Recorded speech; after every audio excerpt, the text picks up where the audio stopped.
l'Algérie veut une révision de l'accord d'association avec l'Union européenne. La signature de l'accord d'association entre l'Algérie et l'Union européenne, il y a une vingtaine d'années, fait aujourd'hui l'objet d'une volonté de révision de la part d'Alger. En effet, une insistance accrue s'est manifestée pour faire réviser le dit accord pour motif de déséquilibre. Un engagement de la part des autorités algériennes, annoncé pour le premier semestre de l'année 2025, traduit une volonté confirmée pour la redéfinition des termes établis de la coopération entre l'Algérie et l'Europe et qui s'inscrit dans l'optique de non-concrétisation des promesses de prospérité partagées entre les deux parties. À ce titre, le vice-président du Conseil du renouveau économique algérien, Abdelouahed Kerar, a souligné, indique Observe Algérie, qu'il n'y a pas que l'Algérie qui soit concernée par l'échec accusé par cet accord, mais également de nombreux autres pays de l'Europe qui ont pris part à cet accord.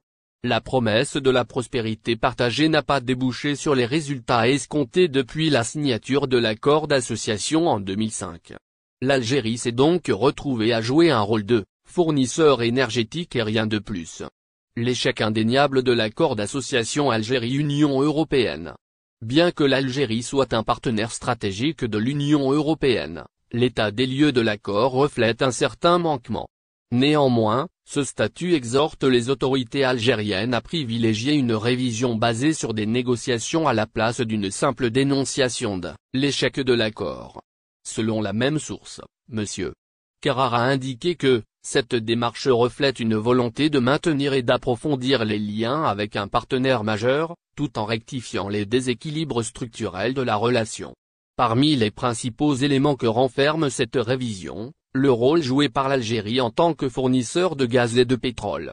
En effet, cette position est jugée insuffisante et ne satisfait pas l'ensemble des aspirations stratégiques et économiques du pays. D'ailleurs, M. Kerar a appelé à mettre en place un processus de diversification des exportations ainsi qu'à une ouverture significative du marché de l'Europe aux produits algériens hors catégorie hydrocarbures. Si les Européens ne viennent pas, d'autres viendront mais la diversification n'est pas l'unique fer de lance du dit accord. Alger insiste sur l'existence de deux autres priorités sur sa liste, à savoir le transfert technologique et l'investissement direct étranger provenant des entreprises européennes. Les Algériens considèrent que bien que leur pays dispose d'un potentiel économique de haute facture, il demeure sous-investi en l'occurrence par les partenaires européens. Tandis que d'autres partenaires, à l'instar du Qatar ou de la Turquie sont prêts à investir davantage. M. Kerar dira à cet effet que si les Européens ne viennent pas, d'autres viendront. En vue d'inciter le développement des investissements, l'Algérie envisage de miser sur une amélioration significative du climat des affaires. Cela suppose en premier lieu une refonte du code des investissements ainsi qu'une croissance économique confortable estimée à hauteur de 400 en 2024. Il s'agit donc de mettre en avant des atouts considérables associant le potentiel de croissance à la proximité géographique afin de présenter un argument d'envergure à l'adresse des entreprises européennes. En même temps, l'Algérie se dirige aussi vers l'Afrique, un marché crucial qu'elle aspire à dominer avec une gamme de produits variés.